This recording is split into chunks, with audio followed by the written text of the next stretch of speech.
Je me tenais devant le centre de congrès à Austin, serrant mon programme de remise de diplôme avec des paumes moites. Le soleil de mai frappait la place de béton où les familles étaient rassemblées, prenant des photos et embrassant leurs diplômés. J'ai scruté la foule pour la 10e fois en autant de minutes, espérant apercevoir la voiture de mes parents se garer sur le parking. Mon téléphone a vibré. Un texto de papa. Désolé, ma chérie, ta mère ne se sent pas bien. Nous ne pourrons pas être là aujourd'hui. Félicitations pour ton diplôme. Je l'ai lu 3 fois. Les mots se sont brouillés tandis que des larmes me piquaient les yeux. Ma mère allait parfaitement bien quand je l'ai appelée il y a 2 jours. Il s'agissait de quelque chose d'entièrement différent. Je l'ai appelé immédiatement. Il a répondu à la 4e sonnerie. Papa, qu'est-ce qui se passe vraiment? Maman allait bien mardi. Il a soupiré, ce soupir lourd et déçu que j'avais entendu si souvent au cours des 4 dernières années. Anne, nous en avons parlé. Ta mère et moi ne soutenons pas cette idée d'entreprise de photographie que tu as. Tu as obtenu un diplôme en commerce, et au lieu de trouver un emploi stable dans une entreprise, tu parles de gagner ta vie en prenant des photos. Je construis mon portfolio depuis 2 ans, dis-je, la voix brisée. J'ai déjà des clients. Ce n'est pas qu'un simple passe-temps. C'est irresponsable. Nous avons payé pour ton éducation afin que tu aies de la sécurité, pas pour que tu poursuives des chimères. Ton cousin Grégory vient d'être embauché dans une banque, gagnant $60 000 par an. C'est le genre d'avenir que nous voulions pour toi. J'ai regardé d'autres diplômés embrasser leurs parents, j'ai vu des mères pleurer des larmes de joie et des pères rayonnant de fierté. Ma poitrine était vide. Alors, vous me punissez en manquant ma remise de diplôme? Nous ne te punissons pas. Nous sommes réalistes. Quand tu seras prête à prendre ton avenir au sérieux, nous serons là. D'ici là, nous pensons qu'il est préférable que tu te débrouilles seul. L'appel a pris fin. Je suis resté là, tenant mon téléphone, le programme de remise de diplôme se froissant dans mon autre main. Ma colocataire Jessica m'a trouvé assise sur un banc 30 minutes plus tard, toujours en toge et en chapeau. Elle avait ses parents et son jeune frère avec elle, tous rayonnants de joie. Anne, nous t'avons cherché partout. Viens prendre des photos avec nous. J'ai forcé un sourire et posé pour des photos avec sa famille, faisant semblant que tout allait bien. La mère de Jessica n'arrêtait pas de demander où étaient mes parents, sa voix pleine d'une inquiétude innocente. J'ai marmonné quelque chose à propos d'une urgence familiale et me suis excusé dès que j'ai pu. Ce soir-là, je me suis allongé dans mon appartement en fixant le plafond. Mon téléphone est resté silencieux. Pas d'appel de félicitations, pas de texto de suivi, rien. Le message était clair, choisis la voie sur qu'ils approuvent ou perdent leur soutien entièrement. J'ai pensé à Grégory et à son emploi à la banque. J'ai pensé au bureau d'entreprise et au chèque de paie stable que mes parents appréciaient tant. Puis, j'ai pensé à la séance que j'avais faite la semaine dernière pour un restaurant local, à la façon dont le visage du propriétaire s'était illuminé lorsqu'il a vu les photos de ses plats signatures. J'ai pensé au couple fiancé qui avait pleuré des larmes de joie en regardant les photos de leur demande en mariage, à la façon dont ils m'avaient dit que j'avais capturé le moment le plus important de leur vie. J'ai ouvert mon ordinateur portable et regardé mon plan d'affaires, celui sur lequel je travaillais depuis 8 mois. La scène créative d'Austin était en pleine explosion, blogueurs culinaires, influenceurs de style de vie, petites entreprises. Ils avaient tous besoin de photographies de qualité. J'avais déjà économisé $4 000 grâce à des travaux indépendants. Ce n'était pas beaucoup, mais c'était un début. Mes parents voulaient que je sois réaliste. Très bien. Je leur montrerai à quoi ressemblait le réalisme. Le lendemain matin, j'ai appelé papa une fois de plus. Je vais de l'avant avec mon entreprise, lui dis-je. J'espère que tu changeras d'avis et que tu me soutiendras, mais je le fais de toute façon. Un autre soupir. Alors tu es seule, Anne. Ne m'appelle pas pour me demander de l'argent quand ça s'effondrera. Je ne le ferai pas. Il a raccroché sans dire au revoir. J'ai passé cet été à travailler plus dur que jamais dans ma vie. J'ai accepté tous les contrats de photographie que je pouvais trouver, aussi petits soient-ils, fêtes d'anniversaire, portraits d'animaux de compagnie, annonces immobilières, photographies de menus pour des cafés qui pouvaient à peine se permettre de me payer.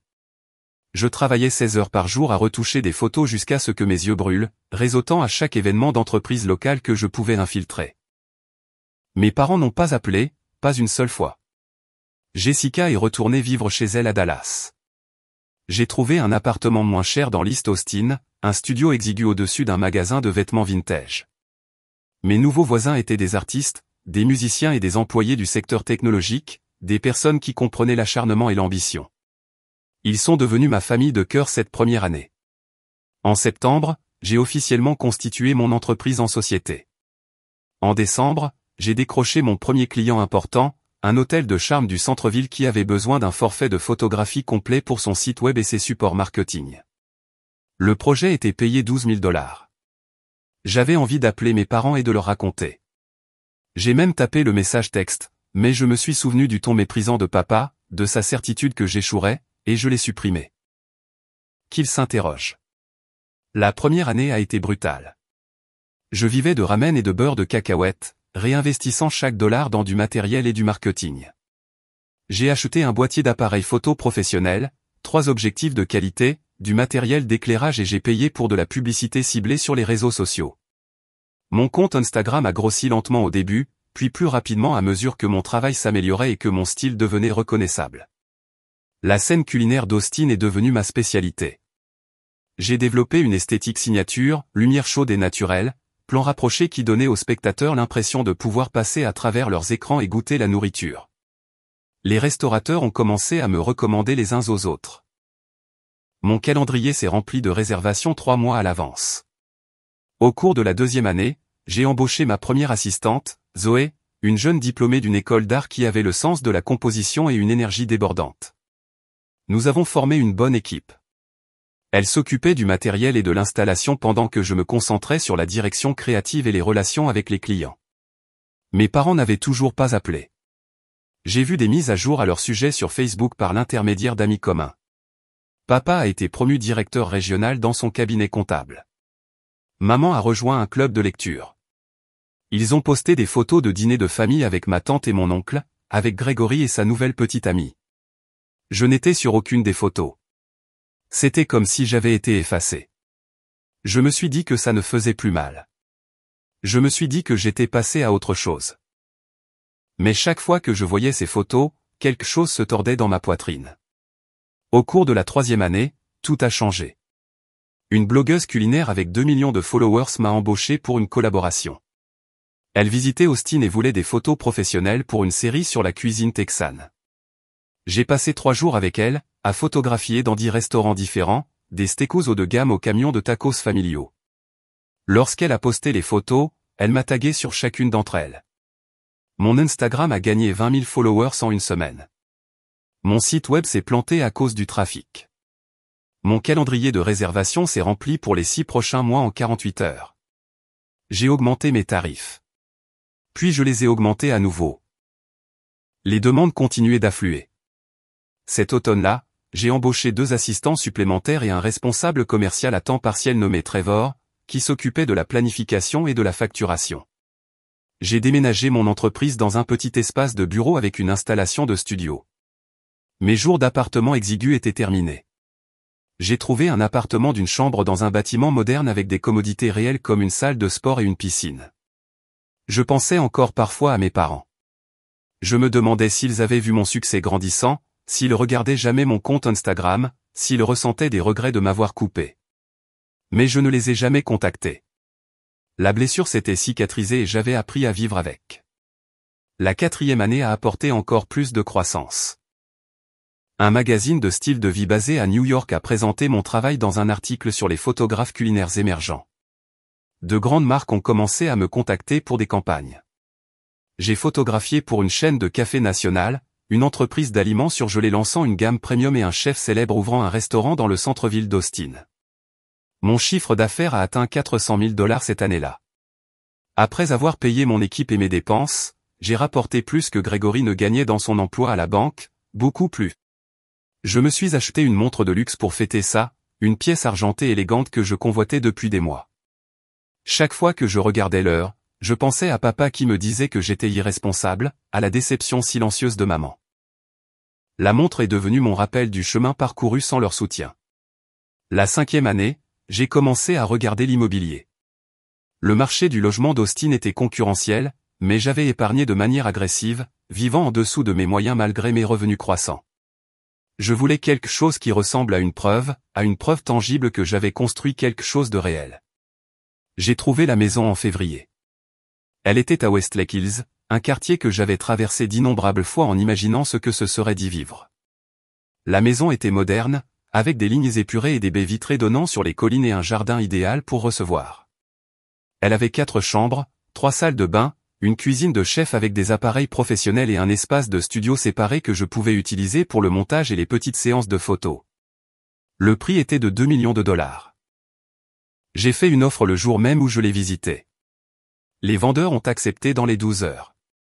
Debout dans le salon vide après la signature, je me sentais irréel. C'était à moi. J'avais fait cela non pas avec l'aide de mes parents, non pas avec l'approbation de qui que ce soit, mais avec ma propre vision et un travail acharné. J'ai passé le mois de mars à meubler l'endroit. J'ai engagé un architecte d'intérieur qui comprenait mon esthétique, un minimalisme chaleureux avec des touches de couleur, confortable mais élégant. Nous avons rempli l'espace avec des meubles modernes du milieu du siècle, des œuvres d'art originales d'artistes locaux d'Austin et une table à manger pouvant accueillir 12 personnes. La cuisine est devenue ma pièce préférée, des comptoirs en marbre, un îlot massif, des appareils haut de gamme. J'étais passé de manger des ramen dans un studio à posséder une cuisine que les chefs professionnels envieraient. Quand tout a été terminé, j'ai fait quelque chose d'impulsif. J'ai posté une photo de la maison sur Instagram. La photo montrait le salon à l'heure dorée, la lumière se déversant à travers ses immenses fenêtres, mettant en valeur les meubles soigneusement sélectionnés et la vue sur les collines au-delà. J'ai gardé la légende simple, 5 ans de rêve et de travail acharné. Chez moi. Le post a explosé. Des milliers de likes en quelques heures. Des centaines de commentaires me félicitant, posant des questions sur la décoration intérieure, voulant connaître mon histoire de réussite. Mes followers avaient suivi mon parcours, m'avaient vu passer de photographe solo débrouillard à chef d'entreprise établi. Ils ont célébré avec moi. Je ne m'attendais pas à ce que mon père la voie. J'avais cessé de penser à savoir si mes parents prêtaient attention à ma vie il y a des années. Mais 2 jours après avoir posté la photo, mon téléphone a vibré avec un texto de papa. Anne, ta mère et moi avons vu ta nouvelle maison. Elle est magnifique. Nous aimerions renouer. Ça fait trop longtemps. Peut-être pourrions-nous nous rencontrer pour dîner. Amène tes investisseurs aussi. Nous aimerions rencontrer les gens qui ont cru en toi. J'ai regardé le message pendant longtemps. Investisseurs. Il pensait que j'avais des investisseurs. Il pensait que quelqu'un d'autre avait financé ma réussite, que je n'aurais pas pu y parvenir seul. 5 ans de silence, et c'était ce qui les ramenait. Pas la fierté de mes réalisations, pas le regret d'avoir manqué ma remise de diplôme, pas la curiosité à propos de ma vie. Juste la vue de la richesse et la supposition que quelqu'un d'autre devait en être responsable. Quelque chose de froid s'est installé dans mon estomac. J'ai relu le texto, analysant chaque mot. Ils voulaient renouer maintenant que j'avais un succès visible et indéniable, maintenant que j'avais quelque chose qu'ils appréciaient. J'ai pensé à ce jour devant le centre de congrès, à être assise seule sur le banc en toge et en chapeau. J'ai pensé aux centaines de fois où j'avais eu envie de les appeler au cours des 5 dernières années pour partager mes victoires et mes luttes, seulement pour me rappeler qu'ils avaient fait leur choix. J'ai tapé 3 réponses différentes et je les ai toutes supprimées. Finalement, j'ai répondu, bien sûr, un dîner serait agréable. Que diriez-vous de samedi à 19 h? Je vais réserver. Parfait, répondit papa immédiatement. Ta mère est tellement excitée. À bientôt, ma chérie. Ma chérie, la familiarité désinvolte avait le goût d'un acide. J'ai fait une réservation à Junipé, l'un des restaurants les plus acclamés d'Austin, le genre d'endroit qui nécessite une réservation des semaines à l'avance. Il se trouvait que je connaissais le propriétaire. J'avais photographié le lancement de leur menu saisonnier l'automne dernier. Un coup de film a assuré une table de choix. Puis, je me suis assise et j'ai commencé à planifier. Si mes parents voulaient renouer, je leur donnerais exactement ce qu'ils demandaient. La semaine précédant le dîner a traîné en longueur. J'ai suivi ma routine normale, séance de photos avec des clients, réunion d'équipe, séance de montage, mais mon esprit revenait sans cesse à ce message texte. Je l'ai lu au moins 100 fois, chaque lecture révélant de nouvelles couches de présomption et de droit. Amène tes investisseurs aussi. Ils croyaient vraiment que je n'avais pas fait ça seul. Ils croyaient tellement à mon incapacité à réussir qu'ils avaient inventé une explication alternative, une qui correspondait mieux à leur récit. J'ai parlé du dîner à Zoé mercredi. Nous étions en train de ranger le matériel après avoir photographié un menu de brunch pour un nouveau café à South Congress. Attends, tes parents qui t'ont largué pendant 5 ans veulent soudainement jouer à la famille heureuse. Elle a secoué la tête. C'est dégueulasse, Anne. Ça s'améliore, dis-je. Ils veulent rencontrer mes investisseurs. T'es quoi? Tu as tout financé toi-même. Tu n'avais pas d'investisseurs. Exactement. La compréhension a envahi son visage. Oh. Oh, ça va être bon, n'est-ce pas? J'ai souri, mais ça n'a pas atteint mes yeux. Je suis encore en train de décider à quel point ce sera bon. Ce soir-là, j'ai appelé Trevor. Il était avec moi depuis 3 ans et comprenait l'entreprise de fond en comble. Plus important encore, il avait une formation en finance avant de passer à la gestion des arts. Il savait parler chiffres. J'ai besoin d'une faveur, lui dis-je. Une bizarre. Bizarre comment? Je lui ai expliqué la situation, mes parents, les années de silence, la supposition à propos des investisseurs, le dîner à venir. Trevor est resté silencieux pendant un moment. Tu veux leur donner une leçon? Je veux qu'ils comprennent ce qu'ils ont laissé passer, ce qu'ils ont manqué, qui je suis devenu sans eux.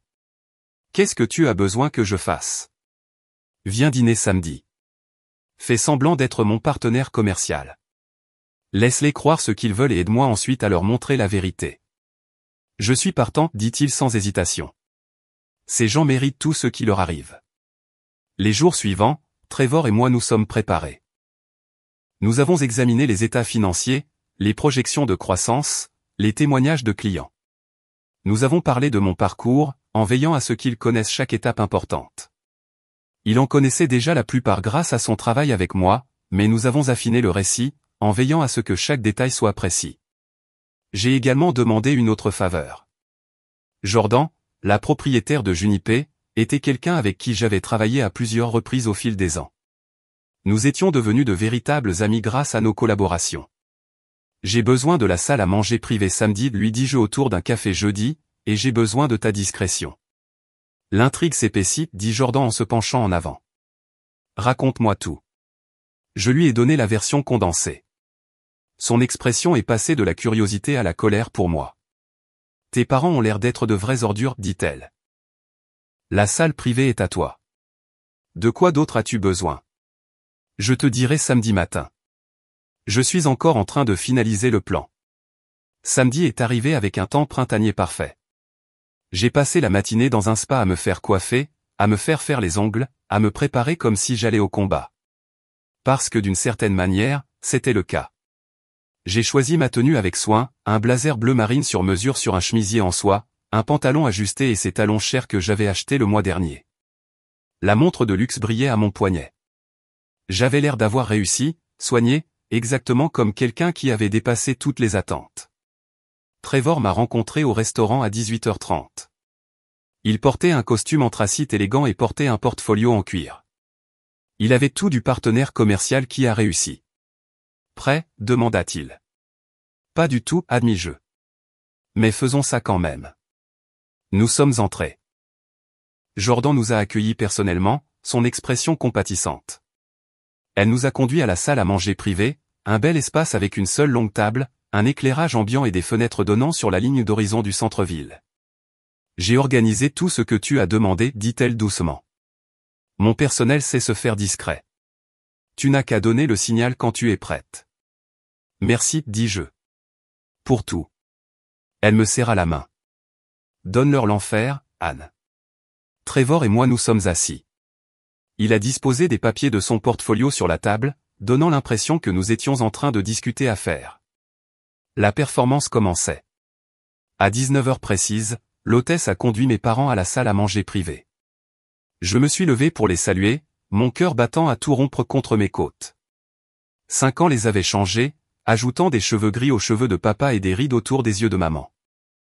Ils avaient l'air plus vieux, plus petits en quelque sorte, que je ne m'en souvenais. Le visage de maman s'est illuminé d'un large sourire, le genre qu'elle réservait habituellement aux amis de l'église et aux membres du club de lecture.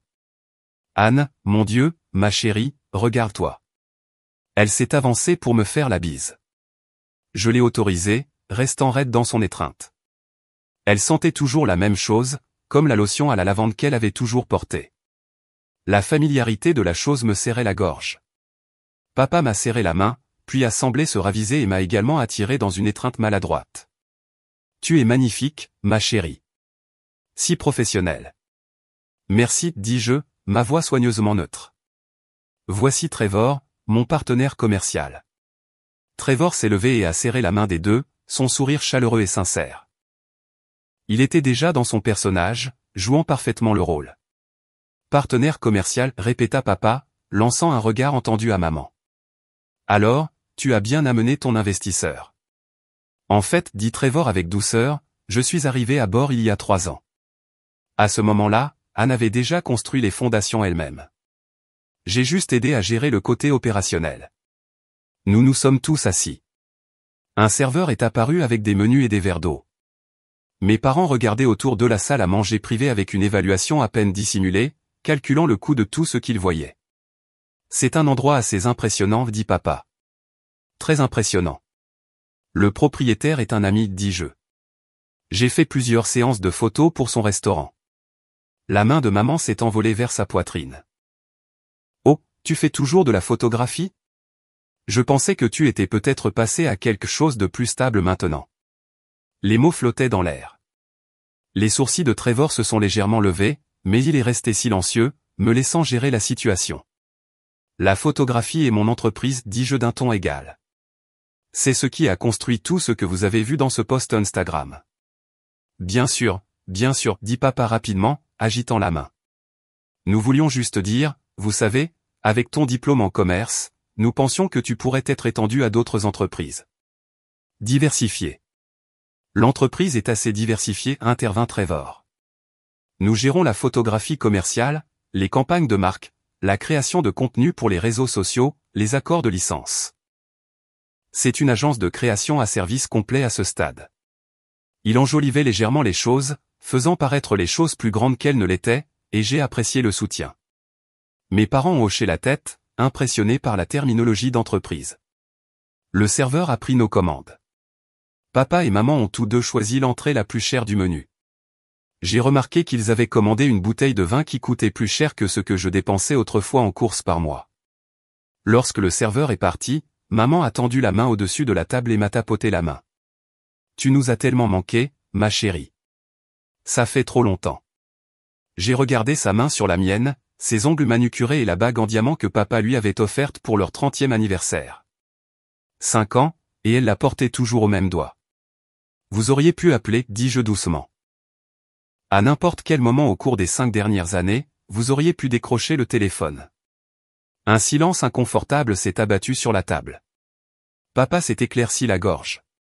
Nous pensions faire la bonne chose, dit-il, vous donnant l'espace nécessaire pour comprendre les choses. Nous ne voulions pas favoriser l'irresponsabilité. L'irresponsabilité, répétai-je.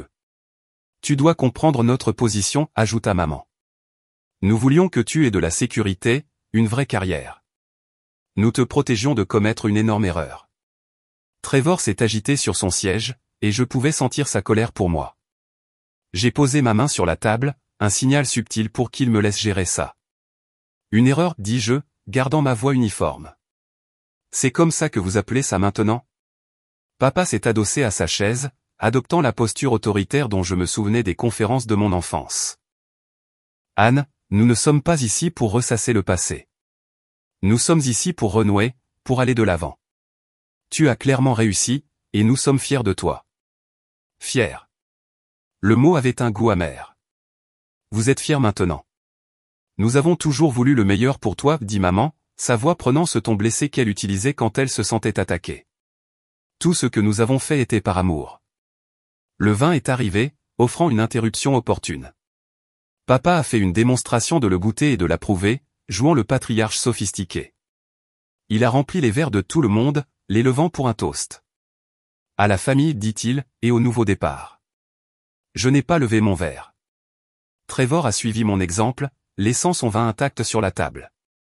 Le toast flottait maladroitement dans l'air avant que papa ne baisse son verre, son sourire vacillant. Anne, allons. On essaie de faire des efforts.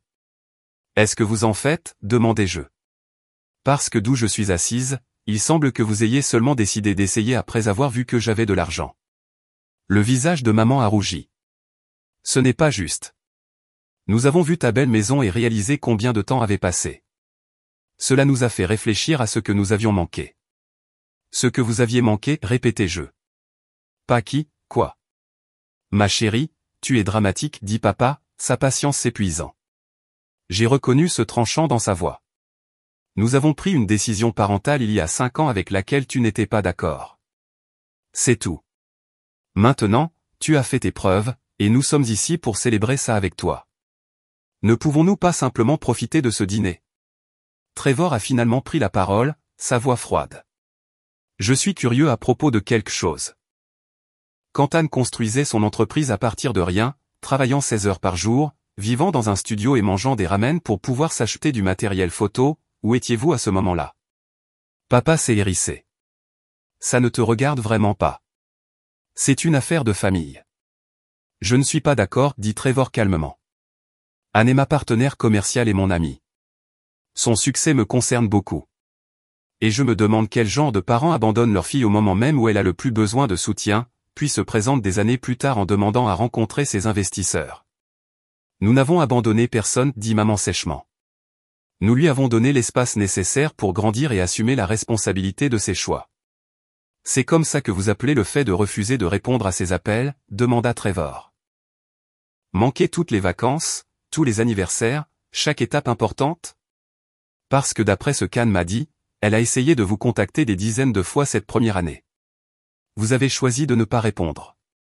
Je n'avais pas dit cette partie à Trevor. Je n'en avais parlé à personne. Mais il me connaissait assez bien pour deviner, et il avait raison. La couleur s'est dissipée du visage de maman. Nous pensions qu'il était préférable de maintenir des limites jusqu'à ce que tu sois prête à être réaliste quant à ton avenir. J'étais réaliste, dis-je, ma voix s'élevant malgré mes tentatives de rester calme. J'avais un plan d'affaires. J'avais des clients. Je gagnais de l'argent dès le début. Vous ne pouviez tout simplement pas accepter que ce ne soit pas le genre d'avenir que vous aviez imaginé pour moi. Papa a posé son verre de vin avec trop de force. Tu avais 22 ans et tu parlais de devenir photographe. As-tu la moindre idée du nombre de personnes qui échouent dans les carrières créatives? Nous te protégions de gâcher ta vie. Au lieu de ça, vous avez gâché 5 ans de notre relation, dis-je, 5 ans que je ne pourrai jamais récupérer. Les remises de diplômes, les réalisations, les luttes, la croissance. Nous avons tout manqué, par choix. Les entrées sont arrivées, brisant temporairement la tension. Le serveur a dû sentir l'atmosphère parce qu'elle a posé les assiettes rapidement et a disparu. Aucun de nous n'a touché à notre nourriture. Maman s'est tamponné les yeux avec sa serviette. Nous pensions faire la bonne chose. Tu dois nous pardonner pour ça. Est-ce que je dois, demandai-je. Est-ce que je dois vous pardonner d'avoir manqué ma remise de diplôme? De n'avoir jamais demandé comment j'allais quand j'étais en difficulté? De m'avoir largué si complètement que j'ai dû découvrir les fiançailles de Grégory par Facebook? Grégory est fiancé? La question a glissé avant que maman ne puisse s'en empêcher, révélant qu'elle ne m'en avait pas parlé délibérément depuis 6 mois maintenant. J'ai dit, mais vous le saviez. Vous pensiez juste que je ne méritais pas de le savoir. Je ne faisais plus partie de la famille. Vous vous souvenez? Papa a repoussé son assiette d'entrée. Ce n'est pas productif. Nous sommes venus ici pour renouer, pas pour nous disputer au sujet du passé. Le passé est la seule raison pour laquelle nous sommes ici, dis-je. Vous voulez renouer maintenant parce que vous pensez que j'ai des investisseurs? Parce que vous pensez que j'ai de l'argent? Parce que mon succès correspond enfin au récit que vous pouvez accepter. Vous ne pouviez pas être fier de moi quand j'étais débrouillard et que je me démarchais. Vous ne pouvez être fier que maintenant que j'ai les marqueurs visibles de la réussite. Vous comprenez? Ce n'est pas vrai, protesta maman faiblement. N'est-ce pas? Dis-moi, maman. Quand as-tu regardé mon Instagram pour la dernière fois avant de voir cette photo de la maison? Quand as-tu recherché le nom de mon entreprise sur Google pour la dernière fois pour voir comment j'allais? Elle n'a rien dit, confirmant ce que je savais déjà. Trevor s'est éclairci la gorge. Pour ce que ça vaut, Anne a construit quelque chose de remarquable. Son chiffre d'affaires l'année dernière était de près de 500 000 $. Elle emploie 5 personnes. Elle a travaillé avec des marques et des célébrités nationales. Des publications importantes ont présenté son travail. Elle a fait tout cela sans un seul dollar d'investissement extérieur, sans aucun soutien familial, complètement par ses propres moyens. J'ai observé mes parents traiter cette information. L'expression de papa a évolué à travers plusieurs émotions, surprise, calcul, et finalement quelque chose qui ressemblait à un intérêt avide. 500 000, a-t-il répété. C'est impressionnant. Très impressionnant. Tu sais, ma chérie, avec ce genre de revenus, tu devrais vraiment penser à une planification financière appropriée, une optimisation fiscale, des stratégies d'investissement. Je pourrais te présenter des gens. Et voilà. La vraie raison de ce dîner de retrouvailles, pas la réconciliation, mais l'opportunité. J'ai un conseiller financier, dis-je froidement, et un comptable. Je suis bien équipé. Bien sûr, dit papa rapidement. Je voulais juste dire que la famille devrait veiller les uns sur les autres. Maintenant que nous renouons, il y a peut-être des façons dont nous pouvons nous aider mutuellement.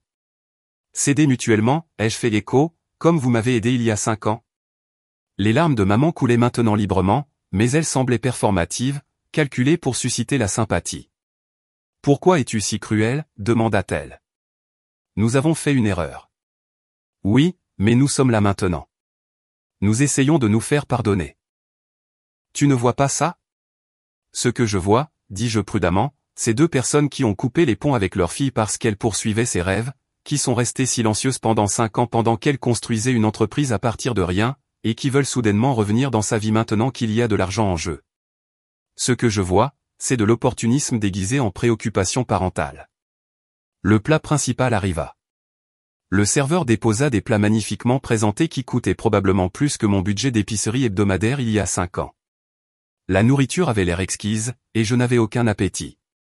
Nous avons mangé dans un silence intense pendant plusieurs minutes. Je pouvais sentir l'inconfort de mes parents, leur réalisation que ce dîner ne se déroulait pas comme ils l'avaient imaginé. Ils s'attendaient à une fille reconnaissante, ravie de retrouver ses parents. Ils s'attendaient à être accueillis à bras ouverts et, probablement, connaissant papa, à être sollicités pour des conseils sur la gestion de ma nouvelle richesse. Ils ne s'attendaient pas à des questions. Ils ne s'attendaient pas à être tenus responsables. Papa essaya à nouveau. Anne, je comprends que tu sois en colère. C'est juste. Mais s'accrocher à la colère n'est pas sain. Ta mère et moi tendons un rameau d'olivier ici. Nous voulons faire partie de ta vie à nouveau. Pourquoi, demandai-je brutalement. Donnez-moi une raison qui ne concerne pas l'argent. Ils échangèrent des regards, et dans ce moment de communication silencieuse, je vis tout ce que j'avais besoin de voir. Ils ne pouvaient pas en trouver une. Ils ne pouvaient littéralement pas articuler une seule raison de vouloir me récupérer dans leur vie qui ne soit pas liée à ma réussite financière. Trevor secoua la tête lentement, son dégoût évident. Incroyable. Nous t'avons élevé, dit finalement maman. Nous t'avons donné la vie, payé ton éducation, soutenu pendant 22 ans. Cela ne compte-t-il pour rien? Cela comptait pour quelque chose il y a 5 ans, dis-je. Cela comptait quand j'avais besoin de vous. Mais vous avez clairement indiqué que votre soutien était conditionnel. Vous ne seriez à mes côtés que si je vivais la vie que vous vouliez que je vive. Au moment où j'ai choisi mon propre chemin, j'étais morte pour vous. C'est une exagération, dit papa. Est-ce le cas? Vous n'êtes pas venu à ma remise de diplôme. Vous n'avez pas appelé à mon anniversaire pendant 5 ans. 5 ans, papa. Vous avez envoyé un SMS disant que j'étais seul. Et vous le pensiez, jusqu'à ce que vous voyiez cette maison. Le salon privé semblait plus petit maintenant, l'air était lourd d'accusations tacites et de positions défendues. J'observais mes parents lutter pour conserver leur calme, pour maintenir le simulacre qu'il s'agissait d'une réunion de famille normale. Papa essaya une approche différente, adoucissant sa voix. Écoute, peut-être que nous avons mal géré les choses. Peut-être que nous aurions dû rester en contact même si nous n'étions pas d'accord avec tes choix. Mais nous sommes là maintenant, et cela devrait signifier quelque chose. Cela signifie quelque chose, acquiesçai-je. Cela signifie que vous êtes exactement ce que je pensais que vous étiez. Maman posa sa fourchette avec un cliquetis sec. Tu sais quoi? Peut-être que nous avons fait des erreurs, mais tu n'es pas exactement innocente ici. Tu aurais pu être plus compréhensive envers nos préoccupations. Tu aurais pu faire des compromis, trouver un parcours professionnel plus stable et garder la photographie comme hobby. Mais non, tu devais être têtu, tu devais prouver quelque chose. C'est en partie de ta faute aussi. Je sentis Trevor se tendre à côté de moi, se préparant à prendre ma défense, mais je levai la main. Ce moment, cette révélation de leurs vrais sentiments, était exactement ce dont j'avais besoin. De ma faute, dis-je doucement, pour avoir rêvé trop grand. Pour avoir voulu construire quelque chose de significatif au lieu de me contenter de la définition du succès de quelqu'un d'autre. Pour ne pas être Grégory avec son emploi à la banque et sa vie sûre et prévisible. Grégory a une bonne vie, dit papa sur la défensive. Il est fiancé, achète une maison, épargne pour sa retraite. Il fait tout bien. Et je fais tout mal? Même si je gagne plus que lui, que je possède une maison à 2 millions de dollars en pleine propriété et que j'ai bâti une entreprise florissante? Même maintenant, avec toutes les preuves de ma réussite, vous ne pouvez toujours pas l'accepter pleinement, n'est-ce pas? Vous aimeriez toujours que j'aie choisi différemment. La vérité de mes paroles planait dans l'air. Aucun d'eux ne le nia. Nous voulons juste que tu sois heureuse, dit maman, mais les mots sonnaient creux. Non, la corrigeai-je. Vous voulez que je sois ce qui vous rend heureux. Il y a une différence. Trevor se pencha en avant, s'adressant directement à mes parents. Je travaille avec Anne depuis 3 ans. Je l'ai vu construire quelque chose à partir de rien, j'ai constaté de première main son talent et son éthique de travail. C'est l'une des plus jeunes entrepreneurs à succès que je connaisse. Et vous deux, vous l'avez presque détruite. Détruite, ricana papa. Elle va visiblement bien. Elle va bien parce qu'elle est incroyablement résiliente, dit Trevor. Mais ces 2 premières années, elle s'est endormie en pleurant plus de nuits qu'elle ne voudrait l'admettre. Elle a travaillé jusqu'à l'épuisement, essayant de prouver qu'elle n'était pas l'échec dont vous l'aviez convaincue. Elle s'est isolée émotionnellement parce qu'elle avait peur d'être abandonnée à nouveau si elle laissait quelqu'un s'approcher trop près. Je sentis mes joues brûler. Trevor partageait des choses que je lui avais confiées lors de séances de montage tardives, lorsque l'épuisement avait relâché mes murs soigneusement entretenus. Mais je ne l'ai pas arrêté. Mes parents avaient besoin de l'entendre. Nous ne savions pas, murmura maman. Vous ne vouliez pas savoir, dis-je. C'est différent. Vous avez choisi de ne pas être là pour rien de tout cela. Et maintenant, vous voulez valser à nouveau dans ma vie et faire comme si les 5 dernières années ne s'étaient pas produites. Ça ne marche pas comme ça. L'expression de papa se durcit. Alors quoi? Tu nous as invités ici juste pour nous jeter nos erreurs à la figure? Pour nous humilier? C'est plutôt mesquin, Anne. Mesquin, répétai-je, sentant quelque chose se briser à l'intérieur de moi. Vous pensez que c'est mesquin? Vous m'avez abandonné au moment le plus vulnérable de ma vie. Vous avez manqué ma remise de diplôme, mon premier gros client, le jour où j'ai signé le bail de mon premier bureau. Vous n'étiez pas là quand je me suis cassé le poignet en filmant sous la pluie et que j'ai dû terminer le travail quand même parce que je ne pouvais pas me permettre de perdre le client. Vous n'étiez pas là quand mon entreprise a atteint 6 chiffres ou quand j'ai acheté ma première voiture neuve ou quand un magazine m'a qualifié de l'une des jeunes photographes les plus prometteuses d'Austin. Vous avez tout manqué, papa. Tout ce qui comptait. Et vous l'avez fait délibérément pour me donner une leçon. Ma voix s'était élevée, et je me forçais à prendre une respiration pour reprendre le contrôle. Alors oui, je vous ai invité ici ce soir, mais pas pour renouer, pas pour pardonner et oublier et jouer à la famille heureuse. Je vous ai invité ici parce que vous avez demandé à rencontrer mes investisseurs, et j'ai pensé que vous méritiez de rencontrer le seul investisseur qui ait jamais cru en moi. Je me levai, ma chaise raclant le sol. Trevor se leva également, soutenant mon jeu sans savoir exactement où j'allais en venir. Le seul investisseur dans mon entreprise, c'était moi, dis-je, ma voix stable maintenant, claire et forte. Chaque dollar qui a bâti ce que j'ai vient de mon propre travail.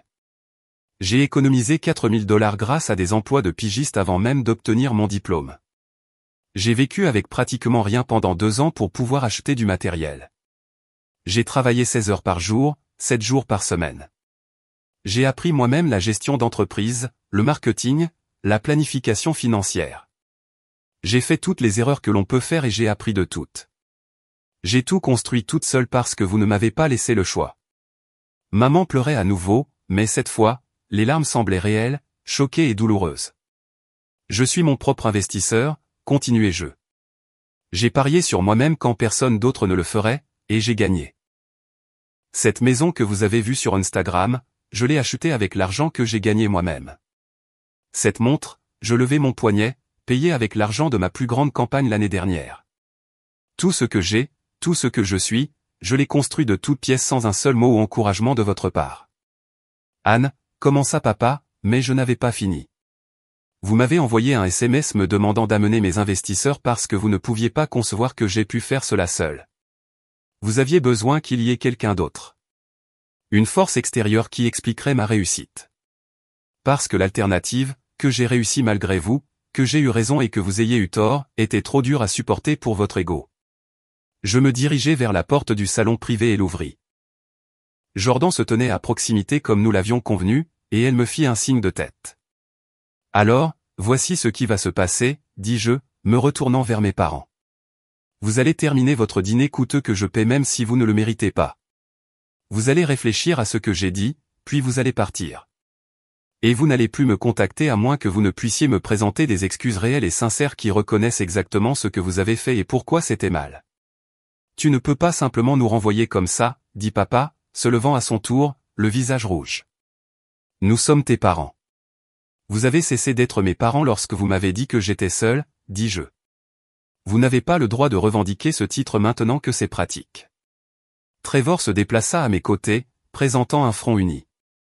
Je pense qu'il est temps que nous partions, Anne. Attends, dit maman, se levant également. S'il te plaît, ma chérie, ne pars pas comme ça. Nous pouvons en parler. Nous pouvons surmonter ça. Il n'y a rien à surmonter, dis-je. Vous avez fait votre choix il y a 5 ans.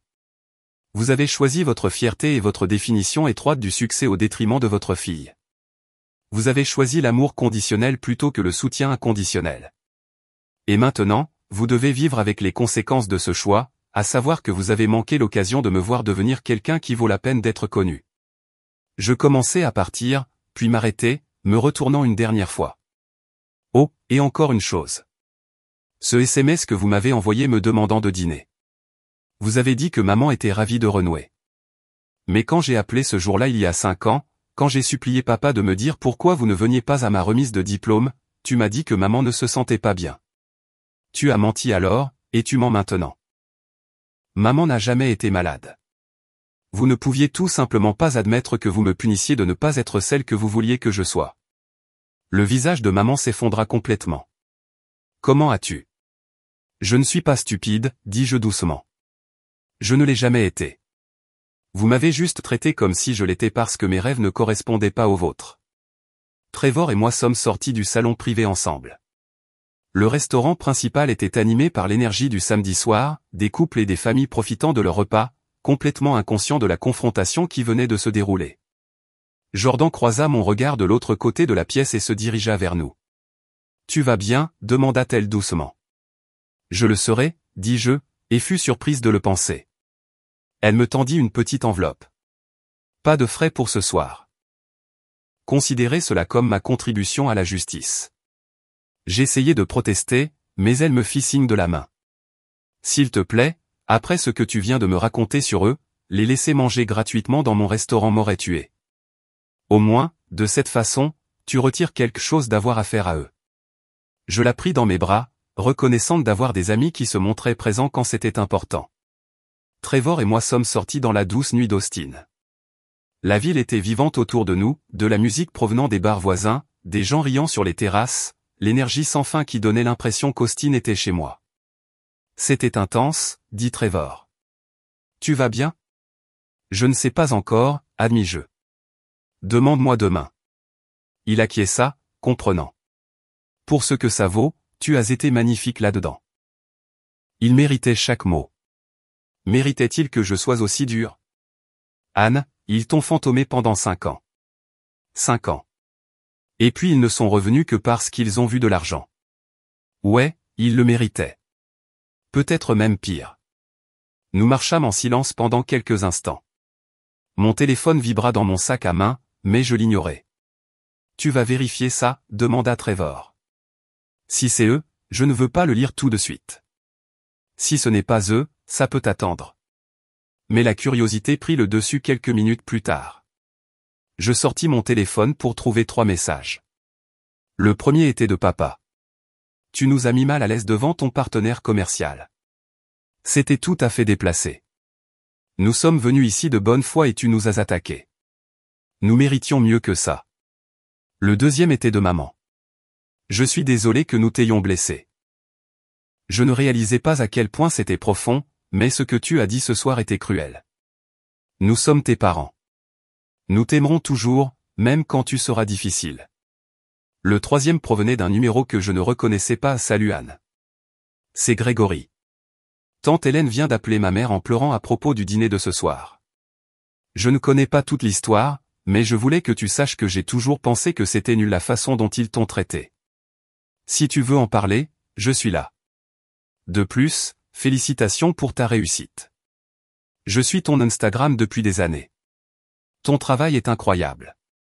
Je montrai les messages à Trevor. Il les lut, son expression s'assombrissant à chaque message. Ton père pense qu'il méritait mieux, dit Trevor incrédule. Et ta mère t'appelle difficile? Ils n'ont absolument rien appris. T'attendais-tu à ce qu'ils le fassent, demandai-je. Non, admis-il. Mais j'espérais. Pour ton bien, j'espérais. Le message de Grégory était le seul auquel j'ai répondu. Merci, Greg. J'apprécie que tu aies pris contact. Prenons un café un de ces jours. Les 2 autres, je les ai supprimés sans répondre. Trevor me ramena chez moi, ma belle et chère maison que j'avais gagnée sans eux. Nous restâmes assis dans sa voiture dans mon allée pendant quelques minutes, aucun de nous n'étant tout à fait prêt à mettre fin à la soirée. Que va-t-il se passer maintenant, demanda-t-il. Maintenant, je vais de l'avant, dis-je. Comme je le fais depuis 5 ans. Ils ont fait leur choix. J'ai fait le mien. La différence, c'est que je peux vivre avec le mien. Tu sais qu'ils vont essayer à nouveau, n'est-ce pas? Les gens comme ça n'abandonnent pas facilement. Peut-être. Mais je ne suis pas la jeune fille effrayée de 22 ans dont ils se souviennent. Je connais ma valeur maintenant, avec ou sans leur approbation. Trevor sourit. Tu as tout à fait raison.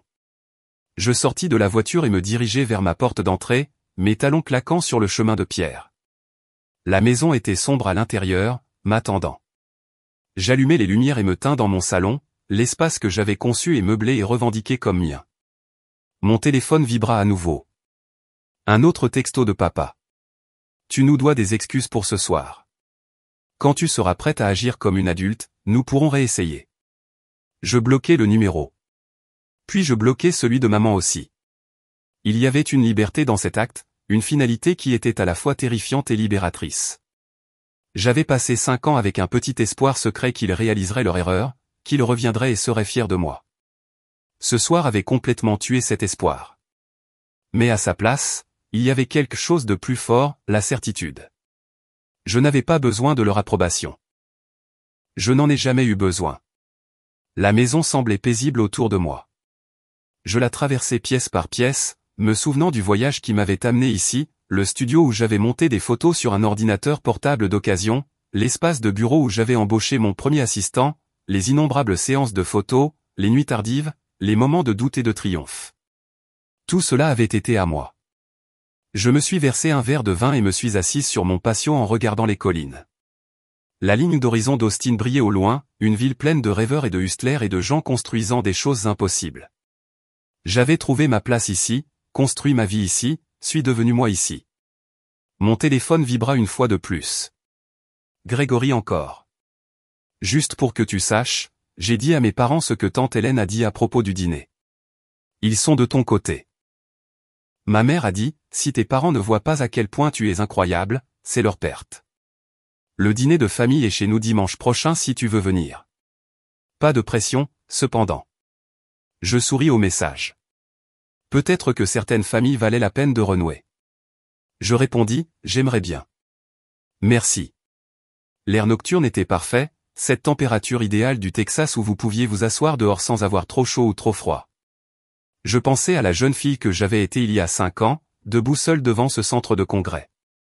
J'aurais aimé pouvoir lui dire que tout irait bien, que la douleur de ce moment se transformerait en quelque chose de précieux, que le fait d'être coupée du monde l'obligerait à devenir quelqu'un qu'elle n'aurait jamais pu être avec le filet de sécurité de l'approbation parentale. Mais peut-être qu'elle ne m'aurait pas cru. Peut-être qu'elle avait besoin de suivre le chemin elle-même, comme je l'avais fait. Mon téléphone professionnel sonna. Il était plus de 22 heures un samedi, inhabituel pour un appel professionnel, mais je répondis quand même.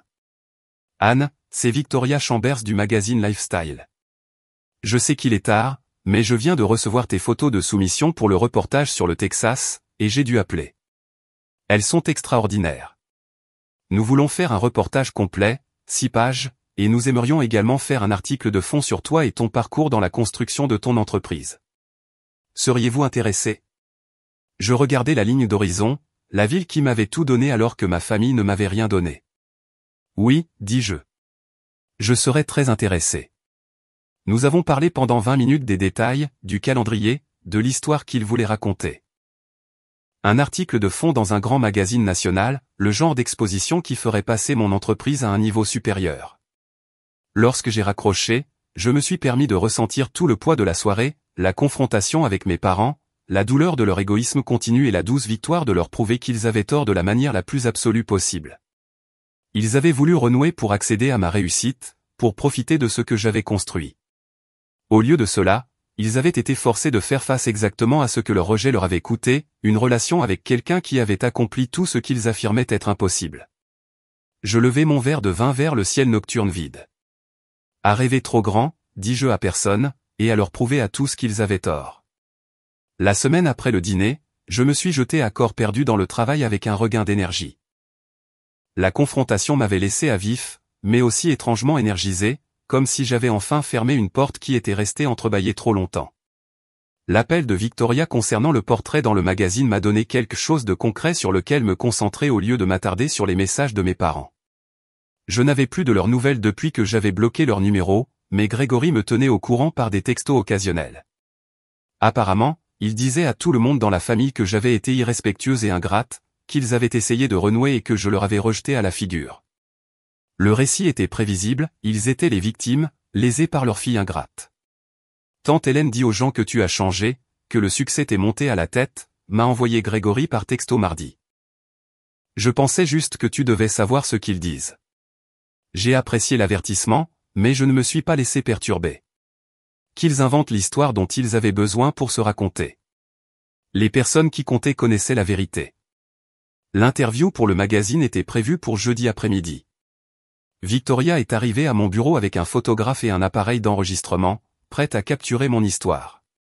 Elle avait la quarantaine, était habillée avec élégance, avec une intensité qui suggérait qu'elle prenait son travail au sérieux. Je suis ta carrière depuis environ 1 an, dit-elle alors que nous nous installions dans mon bureau. Ton style est distinctif, et ta trajectoire de croissance est remarquable, mais ce qui a vraiment attiré mon attention, c'est ton histoire, autofinancée, sans investisseur, construite à partir de zéro dans un marché concurrentiel. C'est rare. Ça ne me semblait pas rare à l'époque, dis-je. Ça me semblait juste être la seule option. Parle-moi du début. Qu'est-ce qui t'a fait décider de faire de la photographie une entreprise ? Je lui ai raconté mon parcours, de la prise de conscience à l'université que la photographie était plus qu'un hobby à la décision de lancer mon entreprise immédiatement après l'obtention de mon diplôme. J'ai été prudente avec mes mots, ne voulant pas paraître amère ou brisée, mais ne voulant pas non plus édulcorer les défis.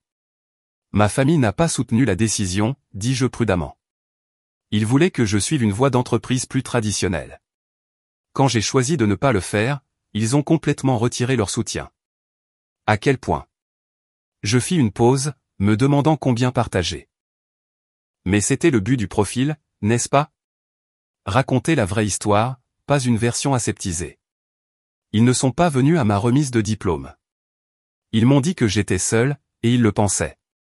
Nous ne nous sommes pas parlé pendant 5 ans. Les yeux de Victoria s'écarquillèrent. 5 ans ? C'est important.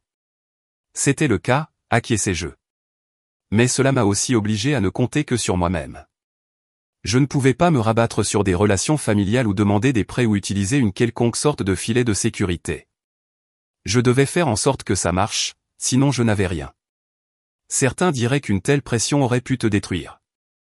Elle a failli le faire à plusieurs reprises, mais elle m'a aussi rendue plus affûtée, plus résiliente. J'ai appris à prendre des décisions rapidement, à faire confiance à mon instinct, à surmonter la peur et le doute. Je ne sais pas si j'aurais développé ces compétences si j'avais eu un chemin plus facile. Nous avons parlé pendant 2 heures. Victoria a posé des questions sur mon processus créatif, ma stratégie commerciale, mes plans de croissance.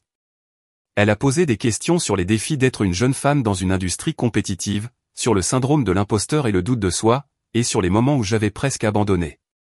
Qu'est-ce qui t'a permis de continuer pendant les moments les plus difficiles, demanda-t-elle. J'ai pensé à ces 2 premières années, aux nuits où j'avais pleuré pour m'endormir dans mon minuscule appartement, me demandant si mes parents avaient eu raison depuis le début. La rancune. Honnêtement, dis-je en riant. J'étais tellement déterminé à leur prouver qu'ils avaient tort.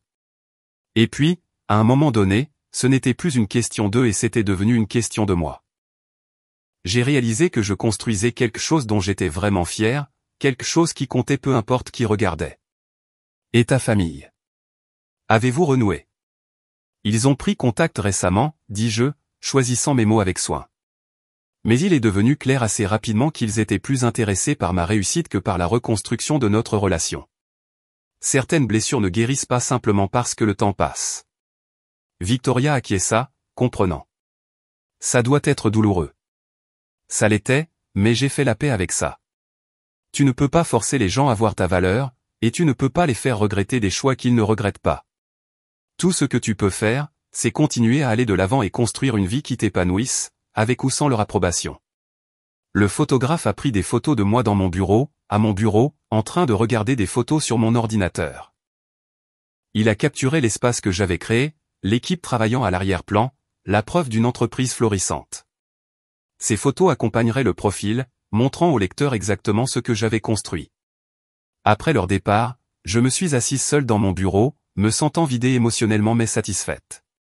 L'entretien m'avait forcé à exprimer des choses que j'avais à peine reconnues moi-même, à assumer mon histoire d'une manière que je n'avais jamais fait auparavant. Zoé a passé la tête. Comment ça s'est passé?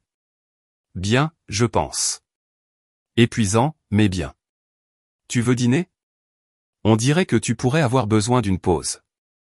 Nous sommes allés dans un restaurant de tacos décontracté près du bureau. Rien de sophistiqué, juste de la bonne nourriture et des conversations faciles. Zoé était devenue plus qu'une assistante au cours des 3 dernières années.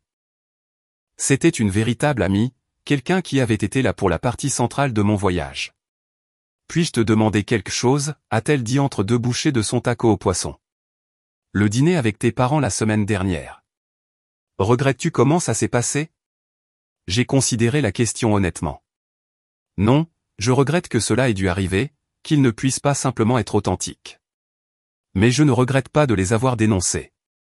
Ils avaient besoin de l'entendre, même s'ils ne l'ont pas accepté. Ont-ils essayé de te contacter à nouveau? Pas directement. J'ai bloqué leur numéro. Mais d'après ma cousine, ils se font passer pour les victimes auprès du reste de la famille. Bien sûr qu'ils le font, a dit Zoé, en levant les yeux au ciel, parce qu'admettre qu'ils avaient tort exigerait une véritable introspection. Exactement. Eh bien, pour ce que ça vaut, je pense que tu as parfaitement géré la situation. Ils sont venus en s'attendant à ce que tu sois reconnaissante et ont plutôt reçu une remise en question. C'est une justice poétique. J'ai souri. Trevor a appelé ça le karma. Trevor n'a pas tort. Nous avons terminé le dîner et sommes rentrés chez nous. J'ai passé la soirée à retoucher des photos d'une séance plus tôt dans la semaine, me perdant dans le travail qui m'avait sauvé il y a 5 ans et qui continuait à m'ancrer maintenant. Vers 22 heures, ma sonnette a retenti. Je n'attendais personne, et cette visite inattendue m'a rendue nerveuse. J'ai vérifié l'application de la caméra de sécurité sur mon téléphone et j'ai senti mon estomac se nouer. Maman se tenait seule sur le pas de ma porte, paraissant petite et fatiguée sous la lumière de mon Porsche. J'ai hésité à ne pas répondre, à faire semblant de ne pas être là, mais la curiosité a fini par l'emporter. J'ai ouvert la porte, mais je ne l'ai pas invitée à entrer. « Salut, chérie », a-t-elle dit doucement. « Pouvons-nous parler? Comment as-tu passé le portail? Mon quartier a une sécurité qui exige un code ou la permission d'un résident pour entrer. J'ai dit au gardien que j'étais ta mère et que c'était une urgence. S'il te plaît, Anne, donne-moi juste 5 minutes. Contre mon gré, je me suis écarté et je l'ai laissée entrer. Elle est entrée dans mon salon, contemplant l'espace avec de grands yeux, voyant en personne ce qu'elle n'avait qu'aperçu à travers des photos Instagram. ta maison est magnifique, a-t-elle dit. Merci. Tu as 5 minutes. Elle a tressailli devant la froideur de ma voix, mais elle a continué. Je voulais m'excuser pour tout, pour la façon dont nous avons géré les choses il y a 5 ans, pour avoir manqué ta remise de diplôme, pour ne pas avoir été là quand tu avais besoin de nous. Ton père n'est pas d'accord avec ma présence ici, mais je devais venir. Je devais te dire que je suis désolé. D'accord, ai-je dit, en croisant les bras. Tu me l'as dit. C'est tout? Anne, je sais que nous t'avons blessé. Je sais que nous ne pouvons pas revenir en arrière, mais nous sommes toujours tes parents. Cela doit bien signifier quelque chose. Pourquoi cela doit-il signifier quelque chose? À cause de la biologie? Parce que vous m'avez élevé pendant 18 ans? Cela ne vous donne pas un laissez-passer pour les 5 prochaines années. Les larmes ont commencé à monter dans ses yeux. Ma fille me manque. Tu me manques. Ne pouvons-nous pas trouver un moyen de dépasser cela? Qu'est-ce qui a changé, ai-je demandé. Entre le dîner de samedi et maintenant, qu'est-ce qui a réellement changé? Es-tu désolé de m'avoir coupé les vivres, ou es-tu désolé que cela se soit retourné contre toi? Maman s'est assise sur mon canapé sans y être invitée, les épaules affaissées. Elle paraissait plus vieille qu'au restaurant, plus fragile. Une partie de moi ressentait de la sympathie. La plupart de moi se sentait insensible. J'ai réfléchi à ce que tu as dit au dîner, a-t-elle commencé, à la façon dont nous t'avons traité, aux mensonges que nous avons dit. Ton père est convaincu que tu étais juste dramatique, mais je n'arrive pas à arrêter d'y penser. À toi seul, à ta remise de diplôme, à toutes les fois au cours des années où j'ai voulu te contacter mais je ne l'ai pas fait parce que ton père disait que nous devions rester forts, maintenir nos limites. Tu aurais pu appeler quand même, ai-je souligné. Tu n'es pas une enfant. Tu as ton propre téléphone, tes propres choix. Je sais. Et c'est de ma faute. Je l'ai laissé prendre des décisions pour nous deux quand il s'agissait de toi, et c'était mal. J'aurais dû être plus forte. J'aurais dû me battre pour notre relation. Je me suis assise dans le fauteuil en face d'elle, en maintenant une distance. Pourquoi ne l'as-tu pas fait? Elle est restée silencieuse pendant un long moment, ses mains se tordant dans ses genoux. Parce qu'une partie de moi était d'accord avec lui. Pas sur le fait de te couper complètement les vivres, mais sur le fait d'être inquiète. Tu étais si jeune, si idéaliste. La photographie semblait être un choix si risqué. Nous avions des amis dont les enfants avaient essayé des carrières créatives et avaient fini par être fauchés, vivant dans le sous-sol de leurs parents à 30 ans. Nous ne voulions pas ça pour toi. Donc, vous avez choisi aucune relation plutôt qu'une relation où je pourrais me débattre? Nous pensions qu'une discipline stricte fonctionnerait. Nous pensions que si nous retirions notre soutien, tu réaliserais que tu avais besoin d'un plan de secours, quelque chose de stable. Nous n'avions jamais imaginé que tu réussirais réellement comme tu l'as fait. C'est le problème, maman. Vous n'avez jamais cru en moi. Vous n'avez jamais pensé que je pouvais le faire. Et quand je vous ai prouvé le contraire, au lieu d'en être heureuse, vous avez juste essayé de trouver d'autres explications. Investisseurs, partenaires commerciaux, tout sauf la possibilité que j'étais capable depuis le début. Elle a essuyé ses yeux. Tu as raison. Nous n'avons pas cru en toi, et nous aurions dû. Nous aurions dû avoir confiance que nous avons élevé quelqu'un d'assez intelligent et capable pour prendre ses propres décisions. Mais vous ne m'avez pas fait confiance. Vous avez fait plus confiance à votre peur qu'à moi. Je sais, et je suis désolé. Je suis tellement désolé, Anne. Les excuses semblaient sincères, plus réelles que tout ce qu'elle avait dit au restaurant. Mais j'avais appris au cours des 5 dernières années que les excuses ne suffisaient pas toujours. Que veux-tu de moi, ai-je demandé. Pardon, réconciliation. À quoi cela ressemblerait-il même? Je ne sais pas, a-t-elle admis. Je sais juste que je veux récupérer ma fille. Je veux te connaître, la personne que tu es devenue. Je veux faire partie de ta vie à nouveau. Mais je ne suis pas la fille dont tu te souviens. Je ne suis pas la fille qui a quitté votre maison il y a 5 ans. Cette personne a dû mourir pour que je survive. L'Anne que tu connaissais avait terriblement peur de vous décevoir, de ne pas être à la hauteur. Elle se faisait petite pour correspondre à vos attentes. Je ne peux pas être elle à nouveau. Je ne veux pas que tu sois elle, a dit maman rapidement. Je veux savoir qui tu es maintenant. Est-ce que tu? Parce que la personne que je suis maintenant est quelqu'un qui a construit une entreprise à laquelle vous ne croyez pas, quelqu'un qui a choisi le risque plutôt que la sécurité, qui a fait des choix non conventionnels, qui ne rentre pas dans vos jolies boîtes bien rangées. Si vous ne pouviez pas accepter cette Anne il y a 5 ans, pourquoi l'accepteriez-vous maintenant? Parce que j'avais tort, a-t-elle dit simplement. J'avais tort sur ce dont tu avais besoin, tort sur ce qui te rendrait heureuse, tort sur ce dont tu étais capable. J'essaie d'admettre cela. J'ai étudié son visage, cherchant des signes de manipulation ou de comédie, mais elle semblait sincèrement affligée, sincèrement repentante. Il aurait été plus facile si elle était encore sur la défensive. Où est papa dans tout ça, ai-je demandé. Pourquoi n'est-il pas ici avec toi? Elle a baissé les yeux sur ses mains. Il est en colère à propos de ce qui s'est passé au dîner. Il pense que tu nous as tendu un piège, que tu nous as piégés pour nous humilier. Il n'est pas prêt à s'excuser parce qu'il ne pense pas avoir mal agi. Il pense que nous avons pris une décision parentale raisonnable que tu exagères. Manquer ma remise de diplôme est une exagération. Je sais, a-t-elle dit misérablement. Je lui ai dit ça. Nous nous sommes disputés toute la semaine à ce sujet. Il n'arrête pas de dire que nous sommes les victimes ici, que tu es ingrate et irrespectueuse, mais je ne peux pas me défaire de ce que tu as dit à propos de moi étant malade ce jour-là. Tu avais raison. Je n'étais pas malade. Nous ne voulions juste pas y aller, et nous avons menti à ce sujet. C'est inexcusable. Au moins, elle pouvait admettre ça. Alors quoi maintenant? Tu t'excuses, et nous sommes censés redevenir mère et fille comme si de rien n'était. Non, je sais que ce n'est pas aussi simple, mais peut-être pourrions-nous commencer quelque part. Un café ou un déjeuner. De petits pas, laisse-moi te connaître à nouveau, et tu peux décider si tu veux que je sois dans ta vie. Et papa, il finira par comprendre, ou pas. Mais je ne vais pas laisser sa fierté me coûter ma fille plus longtemps. Les mots sonnaient bien, mais j'avais appris à être prudente face aux mots sans action à l'appui.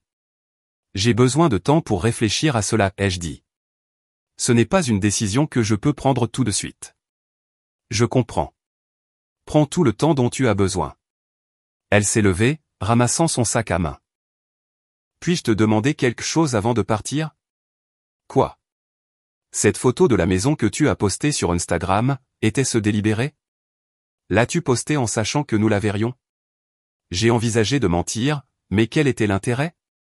Oui, je savais que vous suiviez mon compte même si vous n'avez jamais aimé ou commenté. Je voulais que vous voyiez ce que j'avais accompli. Je voulais que vous sachiez ce que vous aviez manqué. Elle a hoché la tête lentement. Je le mérite. Nous le méritons tous les deux. Et pour ce que ça vaut, j'ai regardé chaque photo que tu as postée pendant 5 ans. Je t'ai vu grandir et réussir, et j'étais fier même si je n'avais pas le droit de l'être. Je n'étais juste pas assez courageuse pour te le dire. Elle a marché vers la porte, puis s'est retournée. Ton père m'a demandé de me renseigner sur tes investisseurs. Il voulait des noms, des informations de contact. Il pense déjà à des opportunités commerciales, à des moyens de tirer parti de tes relations. Pourquoi me dis-tu ça? Parce que tu devrais savoir qui il est, et tu devrais savoir que je ne suis pas là pour ça. Je suis juste là pour toi. Après son départ, je suis resté longtemps dans mon salon, à traiter la conversation. Une partie de moi voulait la croire, voulait penser qu'elle avait peut-être réellement appris quelque chose, mais j'avais été déçu trop de fois pour faire confiance facilement. J'ai appelé Trevor. Ma mère vient d'arriver chez moi. Quoi? Comment est-elle entrée? Elle a menti au gardien du portail à propos d'une urgence. Je l'ai mis au courant de la conversation. La crois-tu? A-t-il demandé quand j'ai terminé. Je ne sais pas. Elle semblait sincère, mais sembler sincère et être sincère sont deux choses différentes. Que te dit ton instinct? J'y ai réfléchi. Mon instinct dit qu'elle est désolée que nous ne soyons plus proches, mais je ne suis pas sûr qu'elle soit désolée pour les bonnes raisons. Elle est désolée que ça se soit mal passé pour elle, pas nécessairement désolée de ce qu'elle m'a fait. C'est une distinction assez importante. Ouais. Alors, qu'est-ce que tu vas faire? Rien pour l'instant. Je lui ai dit que j'avais besoin de temps pour réfléchir, et c'est le cas. Ce n'est pas une décision que je peux prendre quand je suis encore en colère et blessé. C'est juste. Ne la laisse pas te culpabiliser pour quoi que ce soit. Tu ne lui dois pas le pardon juste parce qu'elle s'est présentée. Après avoir raccroché, je me suis fait du thé et je me suis assise à nouveau sur mon patio arrière, en regardant la vue qui avait déclenché tout ce bazar. Si je n'avais pas posté cette photo, mes parents ne m'auraient jamais contacté. J'aurais continué à construire ma vie sans eux. Et peut-être que cela aurait été plus facile. Mais peut-être que j'avais besoin de cette confrontation. Peut-être que j'avais besoin de les affronter et de dire toutes les choses que j'avais avalées pendant 5 ans. Peut-être que j'avais besoin de voir que même avec des excuses, certaines relations ne pouvaient pas être ce qu'elles étaient autrefois. Mon téléphone a vibré avec un texto d'un numéro inconnu. J'ai failli ne pas l'ouvrir, supposant que c'était papa d'un autre téléphone, mais la curiosité a fini par l'emporter. Bonjour Anne, ici Patricia de l'Austin Business Journal. Nous avons entendu parler de votre prochain article dans Lifestyle Magazine et nous aimerions faire un article local sur la croissance de votre entreprise. Seriez-vous intéressé par une interview? J'ai souri malgré mon épuisement émotionnel. C'était ce qui comptait, le travail, la croissance, le succès continu. Tout le reste n'était que bruit. J'ai répondu, oui, je serais très intéressé. Organisons quelque chose pour la semaine prochaine. L'entreprise que j'avais construite était solide, réelle, indéniable. Elle existait indépendamment de l'approbation ou de la désapprobation de mes parents. C'était la victoire qui comptait, plus que toute confrontation ou excuse. Le lendemain matin, je me suis réveillé et j'ai trouvé 3 appels manqués du numéro de bureau de papa et 2 messages vocaux. Je les ai écoutés en buvant mon café. Le premier était courtois, me demandant de le rappeler pour discuter de questions familiales. Le second était moins courtois, m'accusant de monter maman contre lui et exigeant que j'arrête de manipuler la situation.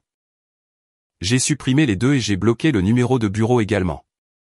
L'article de Lifestyle Magazine est sorti 3 semaines plus tard, 6 pages glacées présentant mon travail, mon bureau, mon équipe et mon histoire.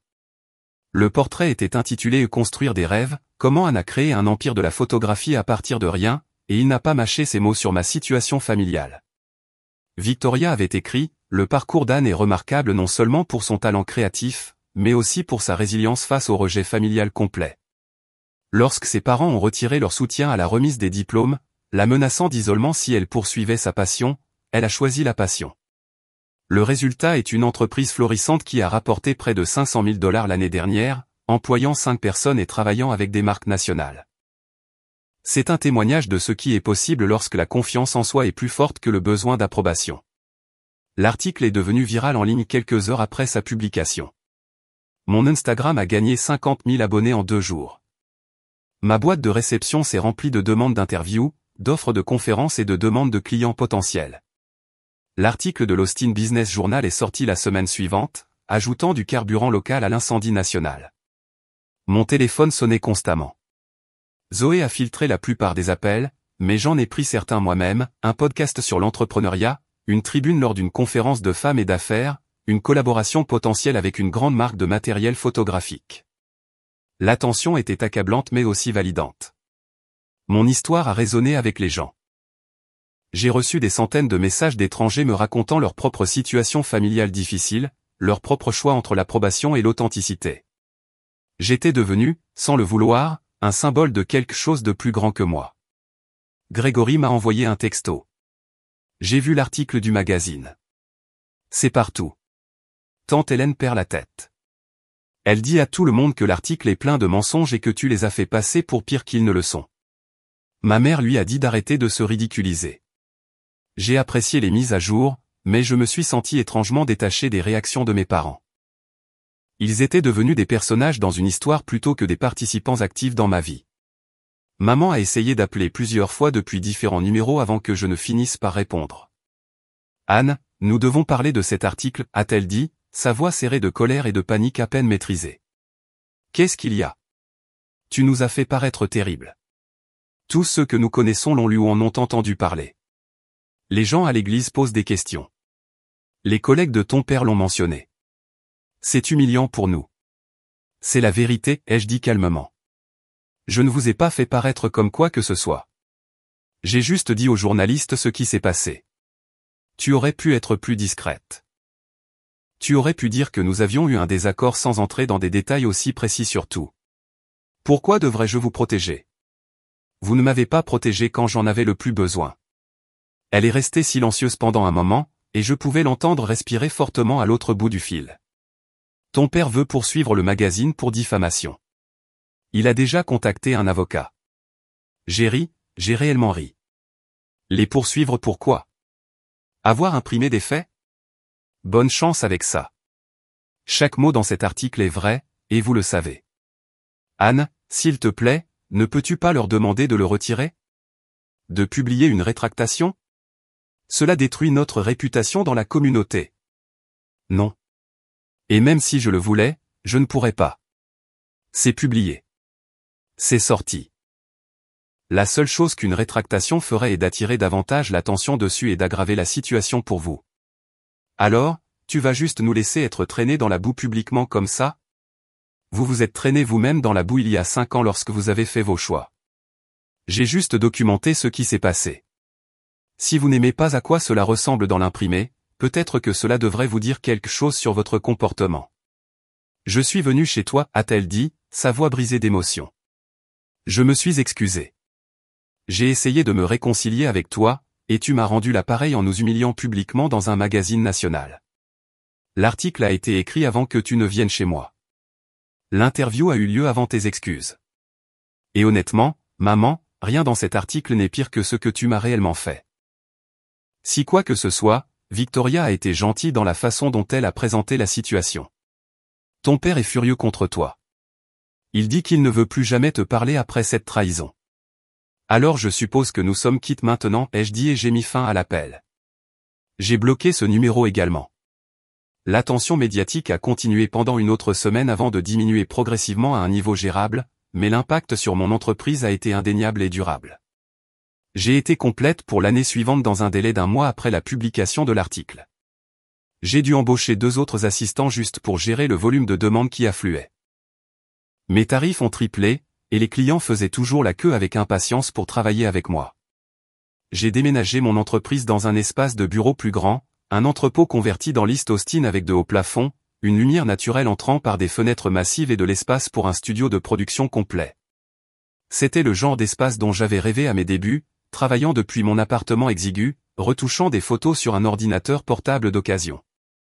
L'inauguration du nouveau bureau était une célébration avec mon équipe, des partenaires commerciaux locaux et des amis qui m'avaient soutenu. Aucun membre de la famille n'a été invité, à l'exception de Grégory et de sa fiancée. Je n'avais pas besoin de mes parents là-bas pour valider ce que j'avais construit. L'espace lui-même était une validation suffisante. Jordan de Junipé a organisé l'événement avec une incroyable sélection de ses plats signatures. Trevor a prononcé un discours sincère sur la résilience et la confiance en soi qui a fait pleurer plusieurs personnes. Zoé m'a présenté un cadeau de l'équipe, une impression encadrée de cette première photo de client important d'il y a 5 ans, le projet hôtelier qui m'avait donné ma première vraie pause. Pour te rappeler le chemin parcouru, a-t-elle dit en me serrant fort dans ses bras. Je l'ai accroché dans mon bureau privé, un rappel que chaque voyage commence quelque part, petit et incertain. Grégory est arrivé avec Sophie, sa fiancée chaleureuse et authentique, qui m'a immédiatement fait me sentir la bienvenue dans leur cercle. Le reste de la famille vous envoie ses félicitations, a-t-il dit. Enfin, la plupart d'entre eux en tout cas. Tante Hélène et oncle Roger nient toujours toute la situation et défendent vos parents. Laissons-les rester dans leur illusion, ai-je dit. J'en ai fini de me soucier de ce qu'ils pensent. Alors que la fête touchait à sa fin et que les invités commençaient à partir, je me suis tenu dans mon nouveau bureau, en regardant l'espace que j'avais créé grâce à une pure détermination. Il y a 5 ans, j'étais seul à ma remise de diplôme, convaincu d'avoir tout perdu ce qui comptait. Maintenant, j'étais entouré de personnes qui avaient choisi d'être dans ma vie, qui me soutenaient sans condition, sans réserve ni attente. Mes parents avaient voulu que j'amène mes investisseurs au dîner ce soir-là. Ils avaient voulu rencontrer les personnes qui avaient cru en moi alors qu'ils avaient refusé de le faire. En regardant autour de la pièce mon équipe, mes amis, les partenaires commerciaux et les clients qui m'avaient fait confiance avec leur marque et leur vision, j'ai réalisé que j'avais amené mes investisseurs. Après tout, chaque personne dans cette pièce avait investi quelque chose de précieux en moi, son temps, sa confiance, sa croyance, son énergie. Ce sont eux qui avaient construit cela avec moi, qui s'étaient présentés quand c'était important, et mes parents avaient tout manqué par leur propre choix obstiné. 3 mois après que l'article du magazine ait explosé dans la conscience publique, j'ai reçu une lettre par la poste. Pas un texto ou un courriel, mais une vraie lettre manuscrite sur le papier à en-tête officielle de mes parents. Elle était de papa, son écriture précise remplissant 2 pages complètes. La lettre était formelle, rigide, clairement écrite et réécrite plusieurs fois d'après la perfection minutieuse de chaque mot. Il ne s'est pas excusé directement mais a reconnu qu'ils avaient mal géré les choses et que peut-être ils avaient été trop durs dans leurs attentes et trop rigides dans leur approche. Il a dit qu'ils étaient fiers de mon succès et espéraient qu'un jour je pourrais être disposé à avoir une relation avec eux à nouveau une fois que les émotions se seraient calmées et que des têtes plus froides pourraient prévaloir.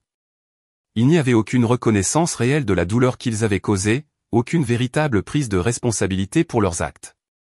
C'était la lettre de quelqu'un qui voulait la réconciliation sans la responsabilité, le pardon sans admettre réellement sa faute. Je l'ai lu 2 fois, à la recherche d'un signe de remords ou de compréhension authentique. N'en trouvant aucun, je l'ai mise dans un tiroir et n'ai pas répondu. J'avais construit une vie sans eux. J'avais créé le succès selon mes propres conditions, à ma manière. Et même si une partie de moi pleurerait toujours les parents que j'aurais aimé avoir, ceux qui auraient cru en moi dès le début, j'en avais complètement fini de courir après leur approbation ou d'attendre qu'ils changent. Mon entreprise a continué de croître au-delà même de mes projections ambitieuses. Les partenariats de marque sont devenus plus prestigieux, les clients plus en vue et exigeants. J'ai été invité à prendre la parole lors de conférences et d'universités à travers le pays, partageant mon histoire avec de jeunes entrepreneurs et créatifs qui avaient besoin d'entendre que le succès sans le soutien de la famille n'était pas seulement possible, mais pouvait vous rendre plus fort. Lors d'une conférence dans une université de Houston, une jeune femme s'est approchée de moi après la conférence, les larmes coulant sur son visage. Mes parents pensent que je perds mon temps et leur argent avec mon diplôme de design de mode, a-t-elle dit, sa voix tremblant. Ils veulent que j'abandonne et que j'obtienne ce qu'ils appellent un vrai travail. Ton histoire m'a donné l'espoir que je peux y arriver quand même, que je ne suis pas folle de croire en moi. Tu peux y arriver, lui ai-je dit fermement, en prenant ses mains dans les miennes. Ce ne sera pas facile, et il y aura des moments où tu douteras de toi-même et te demanderas s'ils avaient raison. Mais si tu le veux assez, si tu es prête à travailler plus dur que tu ne l'aurais jamais cru possible et à surmonter la peur, tu peux construire quelque chose de réel et de significatif. Elle m'a serré fort dans ses bras, me remerciant encore et encore pour ses encouragements. Et à ce moment-là, debout dans cet auditorium universitaire, j'ai compris avec une parfaite clarté pourquoi l'article et mon histoire avaient si profondément résonné auprès de tant de personnes. Il y avait des milliers de personnes là-bas qui choisissaient leur rêve plutôt que l'approbation de leur famille, se sentant seules, effrayées et incertaines quant à l'avenir. Si mon histoire pouvait aider ne serait-ce qu'une seule d'entre elles à continuer de croire, à continuer de travailler à la réalisation de sa vision, alors tout ce que j'avais traversé avait un sens au-delà de mon propre succès personnel. Les conséquences pour mes parents se sont déroulées lentement mais inévitablement au cours des mois suivants. L'article du magazine avait atteint leur communauté religieuse, le lieu de travail de papa et tout leur cercle social soigneusement cultivé. Des amis ont commencé à prendre leur distance progressivement, ne voulant pas s'associer à des personnes qui avaient traité leur propre fille avec une telle froideur. Papa n'a pas obtenu une promotion importante à laquelle il s'attendait et dont il parlait ouvertement, son superviseur citant de vagues préoccupations concernant son caractère qui avaient été soulevées par plusieurs collègues qui avaient lu l'article. Maman a été discrètement invitée à démissionner de son poste au sein du conseil des bénévoles de l'église après que plusieurs membres aient exprimé leur malaise face à son rôle de leadership continu.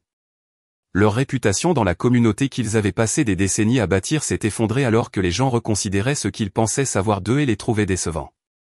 Même les parents de Grégory ont cessé de les inviter aux réunions de famille, embarrassés par leur comportement et ne voulant pas me soumettre à leur présence maintenant que j'avais renoué avec la famille élargie et que j'étais devenu une partie appréciée de ces célébrations.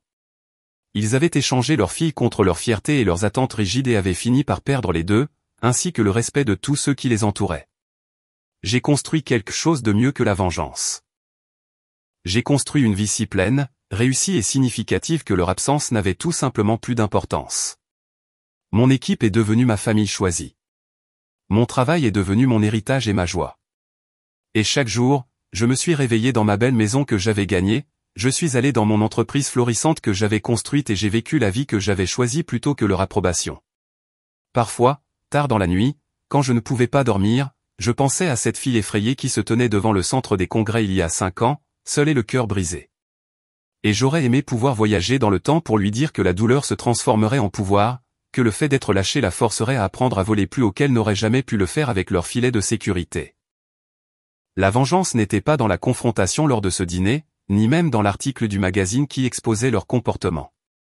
La vengeance était de devenir quelqu'un de si remarquable, de si réussi, de si authentiquement heureux qu'ils passeraient le reste de leur vie à se demander ce qui aurait pu être s'ils avaient cru en moi dès le début, s'ils avaient choisi l'amour plutôt que le contrôle.